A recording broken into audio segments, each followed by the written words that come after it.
प्रभावित करता है, युवा वर्ग उससे सबसे ज़्यादा प्रभावित है, विद्यार्थी वर्ग उससे सबसे ज़्यादा प्रभावित हो रहा है।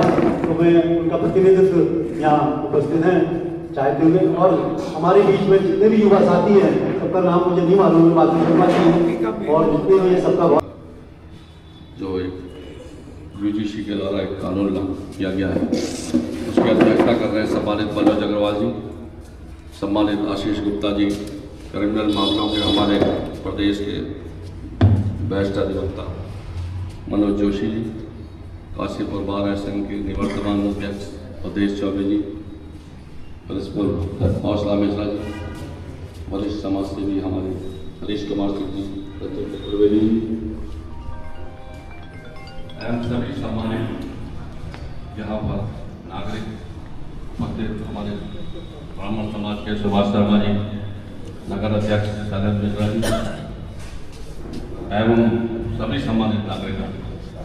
जैसा कि अभी आपको अग्रवाल साहब ने बताया कि आज की मीटिंग का मेन उद्देश्य एक कानून जो लाया गया है यूजीसी, इस पर चर्चा के संबंध में, जिस पर पूरे देश में इस समय बहुत विस्तृत चर्चा हो रही है और बहुत उसके भावी परिणाम के बारे में अवगत कराया गया।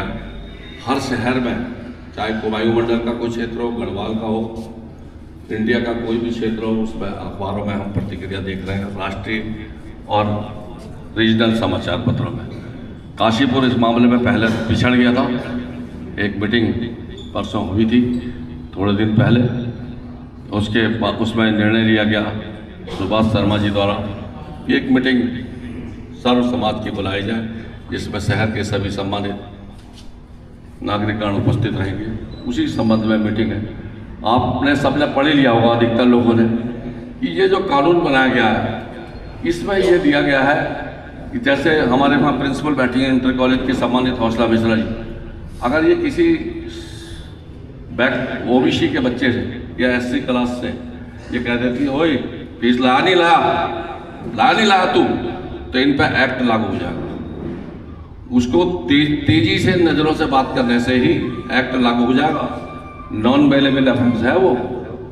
जैसे बहुत पहले शेड्यूल कास्ट के ऊपर होता था कि खाली कह दिया रिपोर्ट लिख गई तो आपकी गिरफ्तारी होनी पॉसिबल है।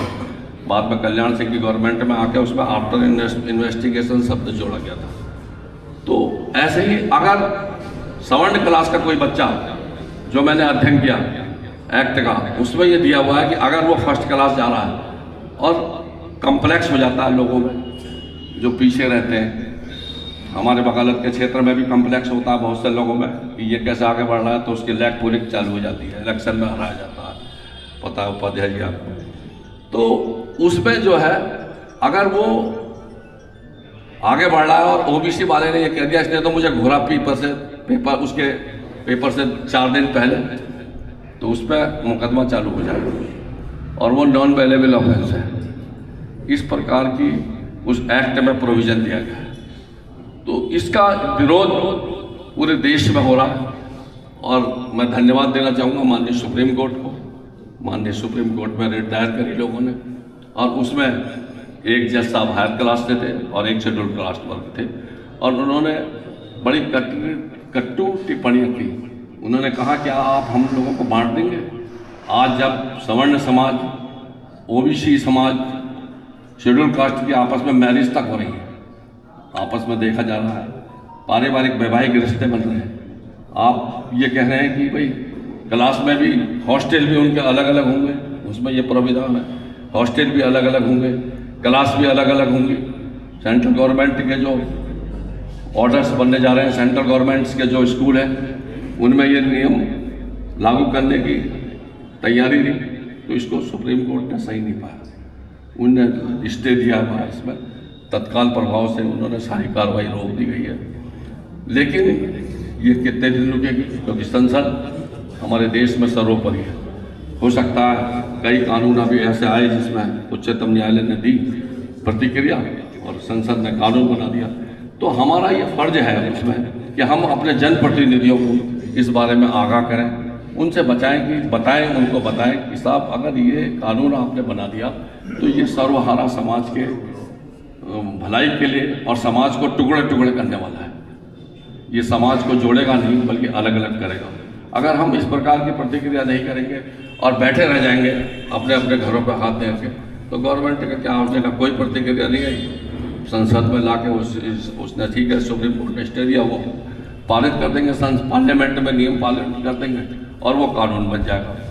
तो हमें इतिहास याद रखेगा कि हमने अपने कर्तव्यों के लिए क्या किया। आगे आने वाली पीढ़ी, जैसा आपने देखा होगा मंडल आयोग में जब हुआ था, वीपी सिंह गवर्नमेंट क्या आई थी, तो कई बच्चों ने, यूनिवर्सिटी के लोगों ने आत्महत्याएं तक करी, सुसाइड करी, ऐसे बिल जो लाए गए थे उनके खिलाफ। तो वो ही कहीं हम उसी दिशा की तो ले जा रहे हैं। तो ये हम एक प्रतिनिधि बना के हमने सलाह दी थी कि माननीय राष्ट्रपति को और प्रधानमंत्री जी को एक ज्ञापन सब की तरफ से जाए, सर्वहारा सब समाज की तरफ से जाए, एसडीएम काशीपुर की रिप्रेजेंटेशन करके और रजिस्टर्ड डाक से जाएं, पार्लियामेंट में एमएलएस को, इनको सबको हम जाएंगे, क्योंकि अनऑफिशियल बात जब होती है, हमारे भी दोस्त हैं यहाँ के सांसद विधायक जो कि हमारे वकील भी हैं, यहाँ के सांसद जी अभी काशीपुर भी आए थे, तो इस बात से सहमति थी। लेकिन आदमी बोल नहीं पाता किसी न किसी कारणवश। लेकिन जब पब्लिक, लोकतंत्र में दबाव ही सर्वोपरि है। लोकतंत्र में अगर हम दबाव नहीं देंगे, अपनी जिम्मेदारियों को नहीं समझेंगे, तो उसको जो है गवर्नमेंट स्वीकार कर लेती है। तो हमारा सबका ये फर्ज है। अंग्रेजों के समय में भी लोगों ने प्रतिक्रियाएं दी, राज्यसभा में और इसमें चर्चा करने की, ऐसा कानून लाना हिंदुस्तान के लिए और हिंदुस्तान की लोकतंत्र पब्लिक के लिए गलत है। ऐसा होना चाहिए। विचारों से आपस में साथियों और यहाँ उपस्थित मेरे साथियों, बुजुर्गों, नौजवानों, युवाओं, पत्रकारों, मातृशक्ति, मुझसे पूर्व अभी भाई उमेश जोशी जी ने काफ़ी विस्तार से बताया। ये जो यूजीसी कमीशन है, ये इंटर कॉलेज से ऊपर के जो है कॉलेजेस हैं उन पर लगेगा। ये इंटर कॉलेजों पे लागू नहीं है कानून। और ये बात सही है कि ये एक तब तो नारा दे रहे हैं योगी जी, कटोगे तो मरोगे और फड़ा ये करोगे तो ये देख वो रहोगे, और ये हिंदुओं को ही बांट रहे हैं आपस में। तो ये उचित नहीं है।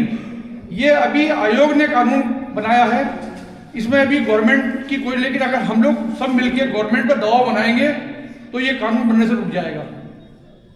अगर हम चुप बैठ जाएंगे तो जैसे उस टाइम में माननीय वीपी सिंह जी के टाइम में 17,000 कुछ बच्चे मरे गए थे, हमारे मारे गए थे, जिसमें जवान लड़के लड़कियां बहुत सुसाइड करे थे, मरे थे, जो गिनती मेरे पास है। हो सकता है इससे भी ज़्यादा गिनती हो। तो ऐसी स्थिति ना आए समाज में दोबारा से।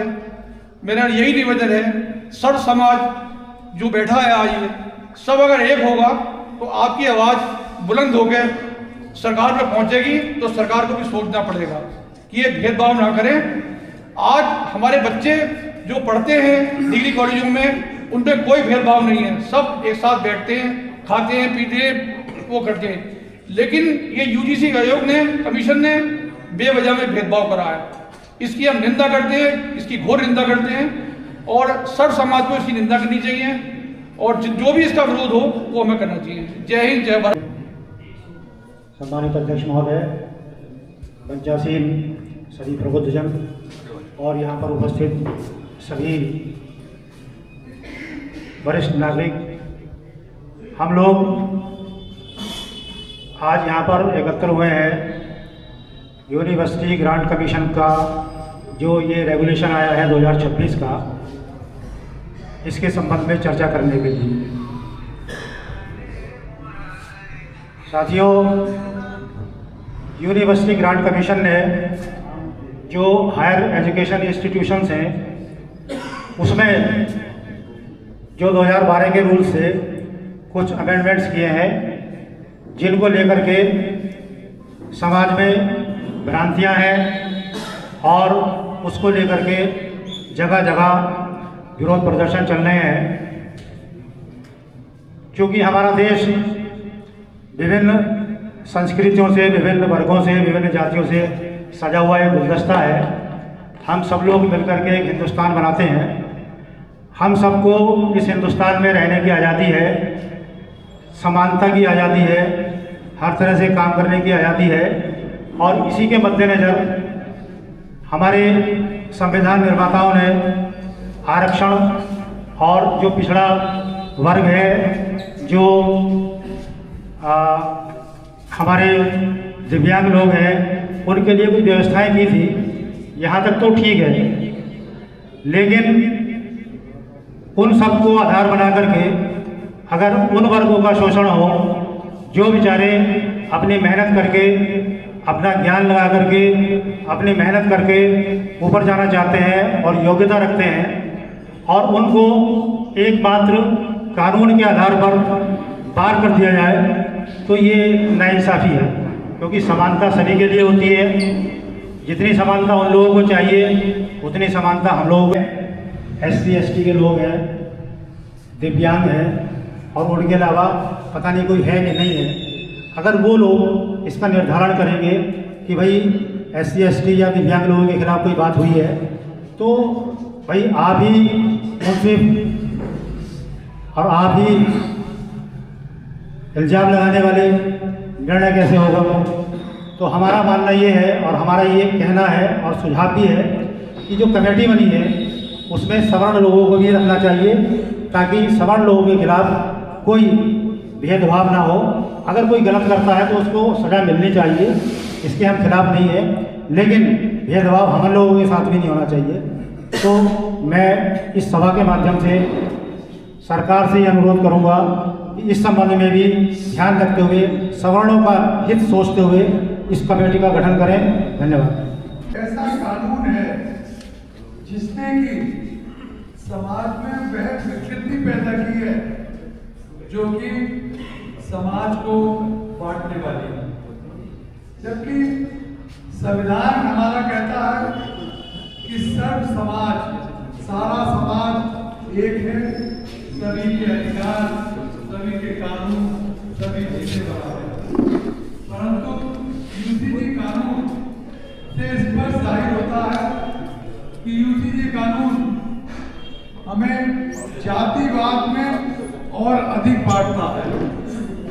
सवर्णों को इस कदर प्रताड़ित किया जा रहा है इस कानून में कि शायद कोई भी सवर्ण, जैसा कि हमारे सीनियर अधिवक्ता जोशी ने कहा, एक एग्जाम्पल दिया कि मिश्रा जी बैठी हैं, अगर ये किसी स्टूडेंट से अपने ये कह दें उंगली उठाकर कि भाई तेरी ये गलती है, तभी FIR हो जाएगी कि एक सवर्ण ने इस तरीके से उंगली उठा के ये क्यों कह दिया कि तेरी गलती है। तो इस कानून को तुरंत समाप्त होना चाहिए और वास्तव में माननीय उच्चतम न्यायालय का हमें सबको ऋणी होना चाहिए कि उन्होंने इस गंदे और घिनौने और बेकार कानून को स्टे किया। आज हम सब यहाँ पर संकल्प लें कि केवल हम इस मीटिंग से ही नहीं, सभाओं से ही नहीं, क्योंकि कई इस शहर की, खासकर इस शहर की मांगों के लिए तमाम मीटिंग्स, तमाम सभाएं हुई हैं, वो केवल सभाओं तक और मीटिंग तक सीमित रह गई हैं। बाकी अन्य कोई प्रैक्टिकल काम किसी बात के लिए नहीं हुआ। मेरी बात का बुरा ना माने। ठीक बात है। तो इसके लिए आज जैसे हम मीटिंग कर रहे हैं, तो ज्ञापन तैयार करके राष्ट्रपति के लिए ज्ञापन, मुख्यमंत्री के, राज्यपाल के लिए ज्ञापन, और हम सब जितने भी लोग यहाँ इकट्ठे हुए हैं सब एक साथ चलें। एक दिन आप और समय आप लोग हमारे मंच पे बैठे हुए अध्यक्ष जी हैं, सब तय कर लेंगे सब मिलकर, और सब लोग चलें और ज्ञापन दें, जिससे ये प्रदर्शित हो कि वास्तव में स्वर्ण लोग भी कहीं ना कहीं अपने उत्पीड़न के लिए थोड़ा बहुत सरकार को जगाएंगे। और अभी अभी हमारे चतुर्वेदी साहब ने कहा, तो मैं एक बात ये बता दूं कि यहाँ पर कोई पार्टी नहीं, चाहे बीजेपी हो, चाहे कांग्रेस हो, चाहे एनीबडी, कोई पार्टी हो, ये हर पार्टी के सवर्णों की कहानी है। और आपको मैं ये भी बता दूं, जहाँ तक मुझे मालूम है कि जब ये समिति बनी थी, जिस समिति ने सिफारिश की है उसके अध्यक्ष दिग्विजय सिंह जी थे। दिग्विजय सिंह। धन्यवाद। जय हिंद, जय भारत, जय उत्तराखंड। 50 नंबर वाला बच्चा मेरिट में आ जाता है और 250-300 वाला बच्चा पीछे रह जाता है। तो अब जो नया नियम आया है ये बहुत सवर्ण समाज को प्रताड़ित करने वाला है। मैं इस सभा में जो भी निर्णय होगा उसके साथ हूँ और सरकार से निवेदन करूँगा इस कानून को वापस लिया जाए। धन्यवाद। बहुत बहुत धन्यवाद। बहुत आपने संक्षेप में और बहुत ऊँची बात कही। इसी बीच में हमारे बीच में वरिष्ठ हमारे समाज सेवी और कांग्रेस के वरिष्ठ नेता भी राजनीतिक पार्टी कोई नहीं जुड़ोगे उससे इसलिए नाम दे दिया। क्षमा चाहता हूँ, आइंदा से इस बात का ध्यान रखूंगा। श्री सुरेश शर्मा जी हमारे बीच में मौजूद है, मैं उनका बहुत बहुत स्वागत अभिनंदन करता हूँ। अभी नहीं, मैंने अभी किए गए जो गाइडलाइंस हैं, जो एक्ट लागू हुआ है पिछले 13 जनवरी को, उसके विषय में बहुत सारी बातें, बहुत सारी जानकारियाँ मुझसे पूर्व उपस्थित वक्ताओं द्वारा आप सभी के समक्ष रख दी गई हैं और सभी के संज्ञान में भी पूरा विषय है।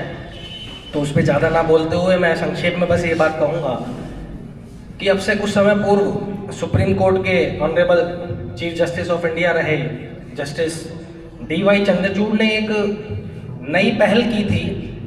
उन्होंने न्यायालयों में स्थापित की जाने वाली न्याय की देवी, उनकी आंख पे जो पट्टी बंधी रहती थी उसको हटाया, उनके हाथ में जो तलवार थी उसको हटाकर संविधान की एक प्रति उनके हाथ में स्थापित की और एक संदेश देने का प्रयास किया कि कानून की नज़र में सब बराबर हैं और सभी के लिए जो न्याय होगा वो अब संविधान से होगा। लेकिन मुझे ऐसा लगता है, बड़े दुर्भाग्य का विषय है कि न्यायालयों में तो ये प्रतिमा स्थापित जो होती थी उसमें बदलाव कर दिया गया, लेकिन वो जो पट्टी हटाई गई वो पट्टी शायद अब कानून बनाने वालों ने पहन ली है। जो तलवार वहां से हटाई गई वो तलवार शायद कानून बनाने वालों ने अपने हाथ में ले ली है। अब विषय ये आता है कि सॉल्यूशन क्या है, क्या करना चाहिए। आपने भी मन से कहा कि आपको सॉल्यूशन भी बताना है कि आपके सुझाव क्या है। क्योंकि ये स्पष्ट हो चुका है कि कानून बनाने वालों ने अपने आंख में पट्टी बांधकर इस कानून को बनाया है, तो उस पट्टी को हटाने के लिए सबसे बड़ा सॉल्यूशन यही है कि विरोध इतना बड़ा हो, इतना बड़ा विरोध हो कि उनको अपनी आंख की पट्टी हटाने पे मजबूर होना पड़े, उनको अपने हाथ की पट्टी हटा के देखना पड़े कि जिनके विरुद्ध एक षड्यंत्र के तहत हम सब ये कानून बना रहे हैं, ये अंधा कानून हम बना रहे हैं, अब इसको बर्दाश्त नहीं किया जाए। बड़े हर्ष का विषय है कि आज इतनी बड़ी संख्या में सवर्ण समाज के, चाहे वो किसी भी जाति के हों, लोग कहते हैं कि जातियों में बटे हुए हैं। ठीक है, हम भी मानते हैं कि जातियों में बटे हुए हैं, लेकिन हम एक वृक्ष की अलग अलग टहनियाँ हैं और वो टहनियाँ आज एक रूप में एकत्रित हुई हैं। ये देख के बड़ा हर्ष होता है कि हम सब अलग अलग होते हुए भी एक हैं। यही एकता पूरा देश अगर दिखाएगा तो वो जो कानून बनाने वाले, जिन्होंने पट्टी बांध के इस कानून को बना दिया है, जिन्होंने सवर्ण समाज को दरकिनार करते हुए और एक जो तलवार हाथ में लेके इस कानून को बनाया है, मुझे लगता है कि हमारी एकता और उस एकता के साथ किए गए विरोध प्रदर्शन के दम पर वो पट्टी उनकी आंखों से हटेगी। और संविधान वाला काम बहुत सारे लोग मिलके कर चुके हैं। जो तलवार लेके उन्होंने बनाया था, कुछ लोगों ने उस संविधान को आधार बनाते हुए माननीय सुप्रीम कोर्ट में एक पिटीशन फाइल की थी और उस पर आप सबकी जानकारी में होगा कि उस संविधान का आधार लेते हुए ऑनरेबल सुप्रीम कोर्ट ने इस पर कुछ समय के लिए स्टे लगा दिया है। तब तक पुरानी ही गाइडलाइन लागू है। तो मेरा आप सभी से ये आग्रह रहेगा कि भविष्य में भी जब भी कभी आवश्यकता हो या मंच के माध्यम से जो भी आदेश या जो भी निर्देश हमें इस कानून के विरोध में किए जाने वाले प्रदर्शनों के लिए दिए जाएं, उसमें भी ऐसी ही एकजुटता हम दिखाएंगे, ऐसी मेरी आशा है। और मैं पुनः आप सभी का धन्यवाद ज्ञापित करता हूँ। धन्यवाद मनोज जी, आपने इतनी अच्छी मीटिंग कॉल करी है और जो कि आज का एक बर्निंग इशू है। मंच पे आसीन शहर के प्रबुद्ध और काशीपुर के सामान्य जनता, सबसे पहले तो ये सोचने की जरूरत है कि हम स्वर्णों के अगेंस्ट ये वाले रूल कभी कभी क्यों आते हैं। इसकी वजह है कि हम जातियों में बटे हुए, हम वोटर नहीं हैं, हमें हाका जाता है, पहले तो ये कोशिश कीजिए हम लोग एक हो, कम से कम काशीपुर में तो एक हो जाओ।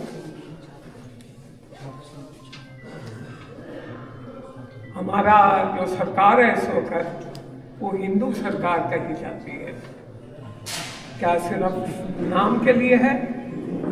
इसमें के पीछे एक राजनीति है, बहुत बड़ी राजनीति है।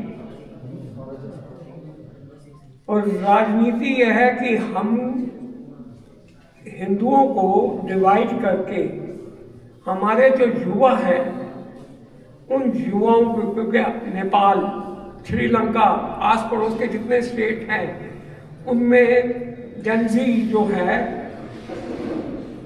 उनको भड़काया जा रहा है और वही सरकारें बदल रही हैं।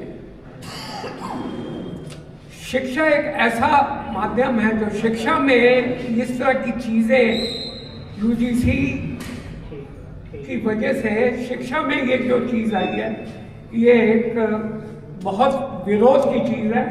इसको हम बहुत अच्छा लग रहा है आज काशीपुर की समस्त बुद्धिजीवी आज यहाँ हमारे उपस्थित है। आज से जब जिस दिन आया था उसके चौथे दिन मनोज जी मैंने आपको पूरा ज्ञापन अपनी तरफ से दे दिया। मैंने सीएम के माध्यम से मुख्यमंत्री प्रधानमंत्री जी को ज्ञापन भेजा और भेजा भी काशीपुर के बुद्धिजीवियों की तरफ से और उत्तरांचल पंजाबी महासभा की तरफ से इसका विरोध किया।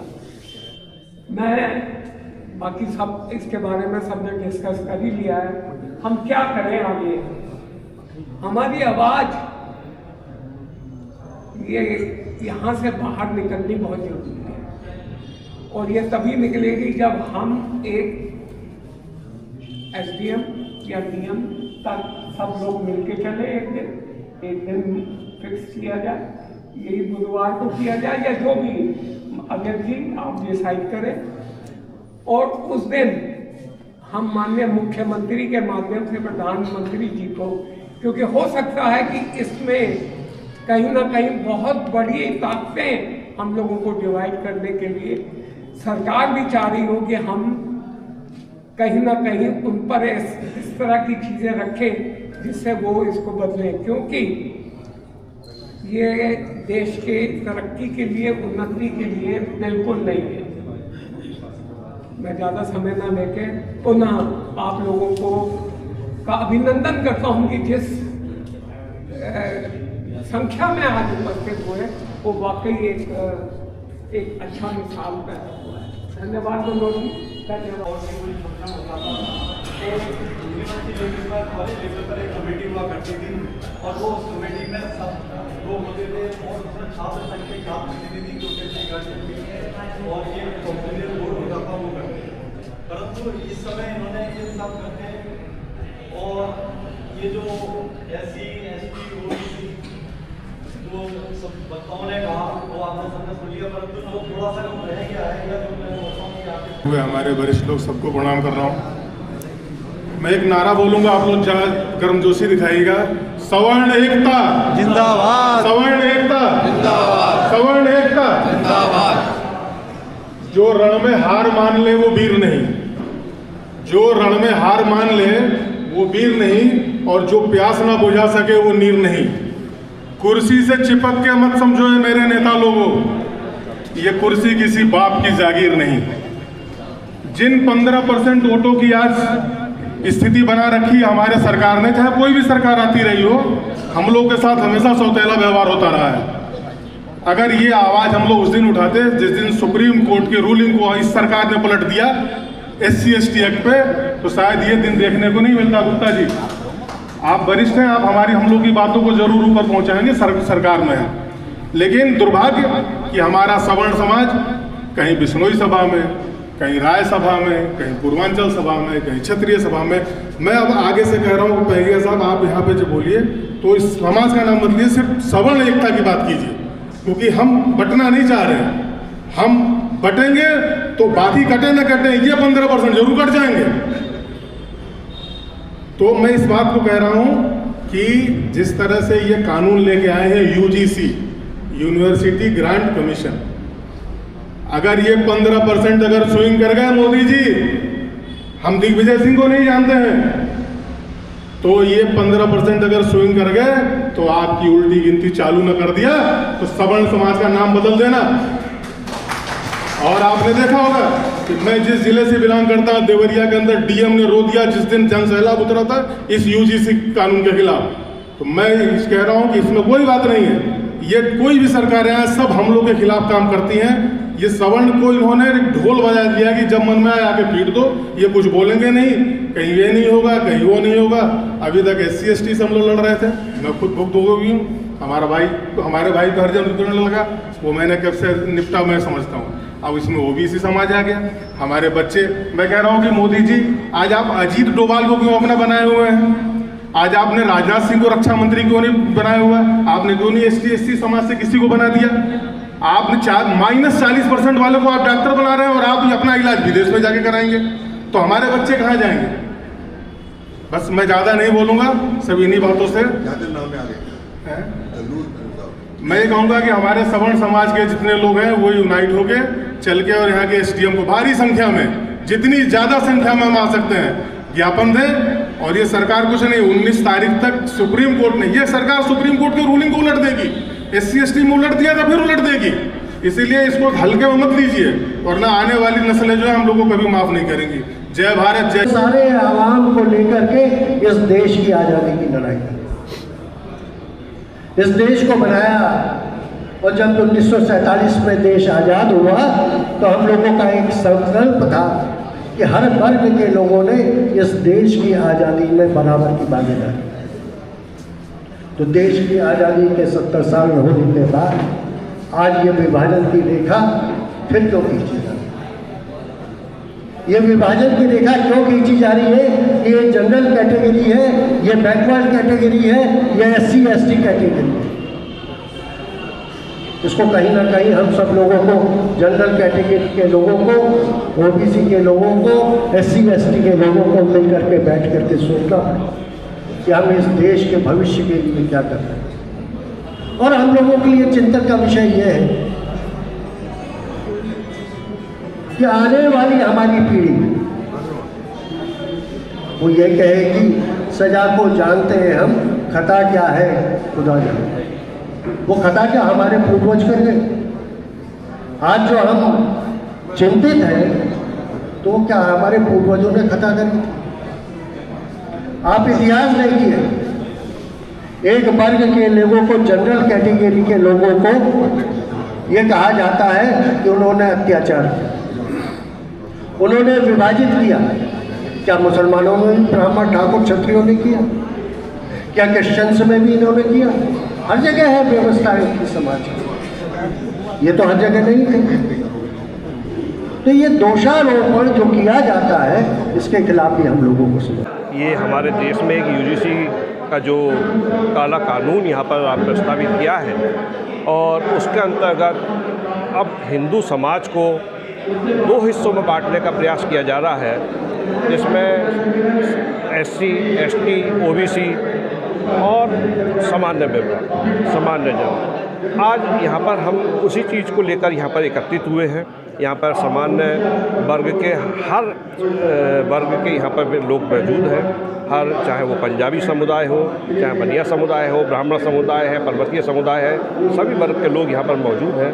सभी लोगों ने इसके प्रति जो अपनी आशंका है वो यहाँ पर व्यक्त की है और इस काले कानून का भरपूर रूप से विरोध किया जाएगा। और इसके लिए यहाँ पर संघर्ष समिति का एक निर्माण हुआ है, जिसके लिए श्री हरीश कुमार सिंह जी एडवोकेट और श्री संजय चतुर्वेदी जी को उसका संयोजक बनाया है। ये समाज के, सामान्य समाज के हर वर्ग को लेते हुए एक अपनी कार्यकारिणी बनाएंगे और इस कार्यक्रम को हम आगे बढ़ाएंगे और पुरजोर रूप से हम इस बात का विरोध करेंगे कि इस कानून को तुरंत वापस लिया जाए। खाली इसके से इसका काम नहीं चलेगा, इसको वापस लेना पड़ेगा। UGC के द्वारा यूनिवर्सिटीज़ में इक्वलिटी राइट्स, सभी समाज इक्वल महसूस करें, जो सुप्रीम कोर्ट की गाइडलाइन थी उसके तहत तो कुछ कानून बनाए गए जिसमें समाज के उन वंचित वर्गों का जिनके साथ कहीं ना कहीं कोई अत्याचार या कोई इस तरह का भाव आता है, इसमें महिला, दिव्यांग, SC ST और ओबीसी समाज के लोगों को जोड़कर एक कमेटी बनाएगी कि जिसमें उनके साथ यदि कोई बात आती है तो उसको ग्रीवेंस दिया जाएगा। लेकिन इसके आने के बाद कहीं ना कहीं समाज में कुछ लोगों द्वारा जो एक नैरेटिव बनाया गया कि इसमें कहीं ना कहीं अनरिजर्व क्लास या सवर्ण क्लास का या उनके अधिकारियों का दुरुपयोग होगा। उसके बाद सुप्रीम कोर्ट ने इसमें स्टे लगाया है और हमारी सरकार के द्वारा उसका विरोध भी नहीं किया गया, क्योंकि मंथन से ही अमृत निकलता है। समाज में जो बातें आ रही हैं उनके बीच में, सभी के बीच में चर्चा होनी चाहिए। और मुझे लगता है कि आज सभी समाज के लोग, सभी तरीके के लोग हमारे साथ, विभिन्न सवर्ण जातियों के सभी समाज के लोग बैठे और बहुत सी बातें आईं। क्योंकि अभी ये कानून का पूर्ण रूप से जो शाब्दिक अनुपात है या आलेख है वो अभी नीचे नहीं आया है, तो जो नैरेटिव अभी बना है उसी की जानकारी के बेस पर सभी लोगों में थोड़ा सा आक्रोश है। तो आज हम सब लोगों ने बैठे उस पर चर्चा करी है और मैं उम्मीद करता हूं कि सरकार की जिम्मेदारी भी बनती है इसके दौरान बनाए गए कानून पर यदि समाज में कोई शंका या डर पैदा होता है तो समाधान भी सरकार को करना चाहिए। और मैं समझता हूँ आने वाले समय में भारतीय जनता पार्टी के द्वारा भी और हमारी सरकार के द्वारा इस शंका का समाधान किया जाएगा, क्योंकि नरेंद्र मोदी जी के नेतृत्व में सबका साथ, सबका विकास और सबका विश्वास लेकर जो भारतीय सरकार चल रही है, भारतीय जनता पार्टी की सरकार चल रही है और समाज के हर व्यक्ति के पास जो कहीं ना कहीं इस विकास की दृष्टि से दूर है उस तक हमारा विकास पहुँचे, पूरा समाज एक साथ आगे बढ़े, हमारा समाज एक रहे, ये हमेशा से हमारी कल्पना है। और आज जहाँ विश्व इतना उथल पुथल हो रहा है, हमारे पड़ोस में पाकिस्तान हो, नेपाल हो, बांग्लादेश हो, श्रीलंका हो, उस समाज को विभक्त कर कहीं ना कहीं असंतोष फैलाया गया है। तो मैं तो अपील करता हूं कि हमारे देश के सभी लोग शांत रहें, हम सब एक हैं और हमें 2047 में जो विकसित भारत का संकल्प नरेंद्र मोदी जी ने देखा है, हम सब तरफ आगे बढ़ेंगे। और हमें अपनी सरकार पे विश्वास रखना होगा कि कोई भी ऐसा कानून जो समाज को बांटेगा वो सरकार नहीं लेके आने वाली है। हम सब लोग समाज में बराबरी के हक से आगे बढ़ें, ऐसा ही होगा। सर, कहा जा रहा है कि 1947 में जब देश आज़ाद हुआ उसके बाद उस समय की सरकारों ने जो एक सिस्टम बनाया वो कहीं ना कहीं समाज में विघटन का कारण बना।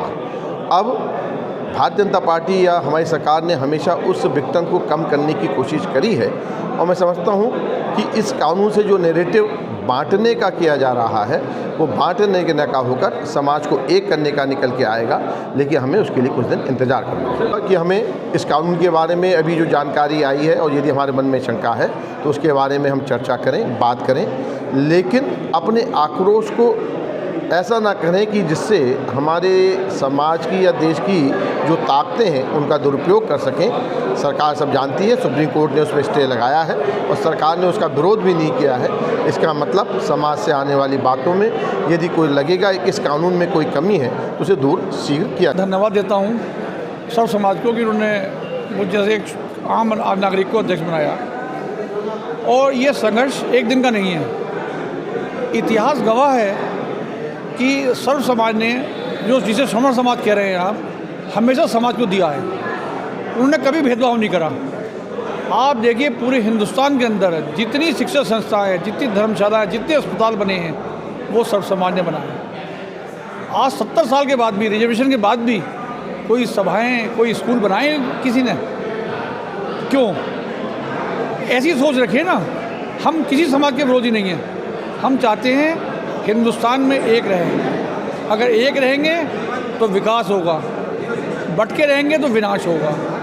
हम विनाश में यकीन नहीं रखते, हम हमेशा विकास में यकीन रखते हैं। तो मेरा आपके चैनल के माध्यम से कहना है माननीय नेताओं से, सरकारों से, इस तरह कोई भी कानून ना बनाएं जो हमारे अपर कास्ट जिसे कहते हैं आप लोग, सर्व समाज कहते हैं, उन पर अत्याचार हो। जब कॉलेजों में बच्चे पढ़ते हैं उनमें कोई भेदभाव नहीं होता, सब बच्चे साथ खाते हैं, पीते हैं, बैठते हैं, दोस्ती रखते हैं। तो आप ऐसा कानून क्यों बना रहे हैं जिसमें आपने डिग्री कॉलेजों में बच्चों को, यूनिवर्सिटियों में भेदभाव कर दिया?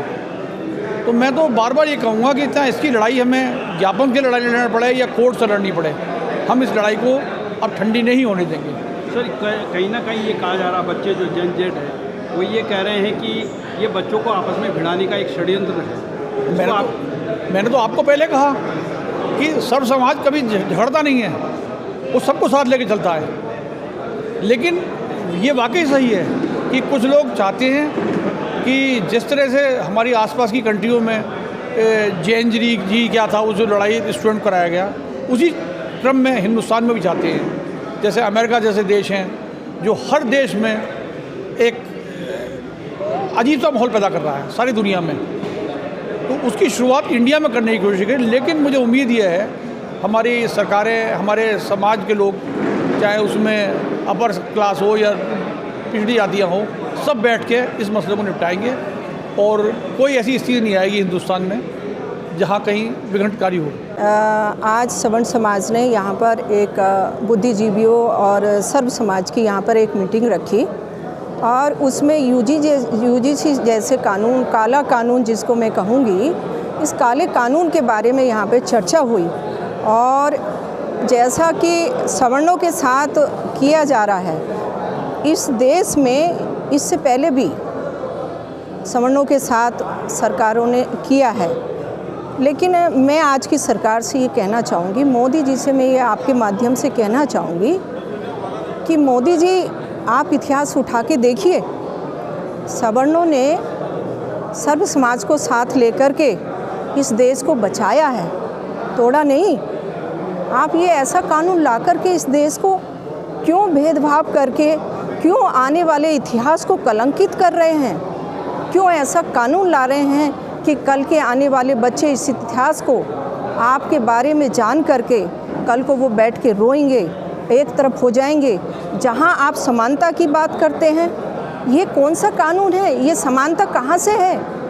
कल जो फूट ब्रिटिश राज्य डाल के गए थे, आप मैकाले की नीति पर काम कर रहे हैं। उस शिक्षा नीति को देखो, उस शिक्षा नीति में जो कमेटी बनाई थी, जब हमारा देश आज़ाद हुआ तो उस समय भी ये विरोध हुआ था, तब ये कानून को पूरी तरह से लागू नहीं किया गया था।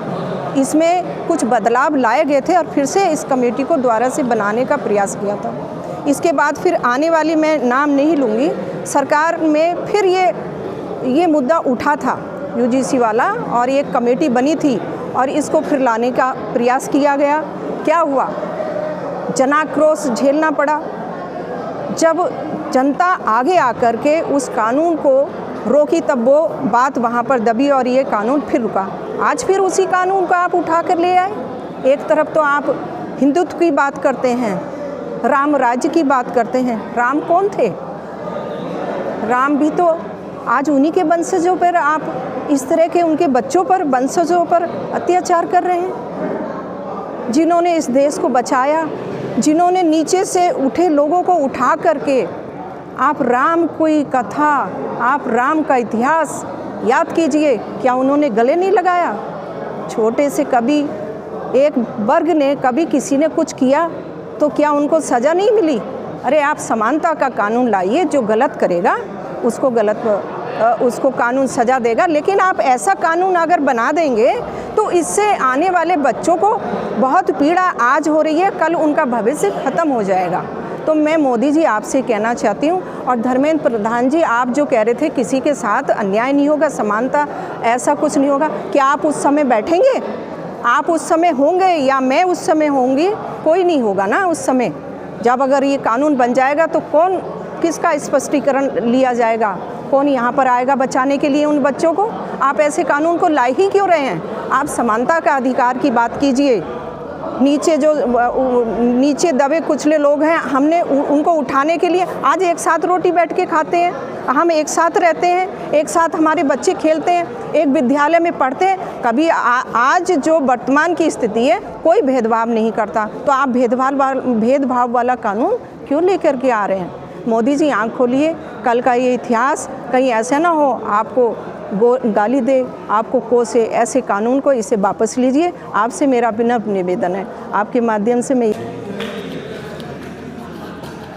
पहले तो ये वाला लगाओ। अच्छा, ये ऐसे ये इसे अंदर से लगाओ। अच्छा, इसको इसके बाहर से हाँ लाइए।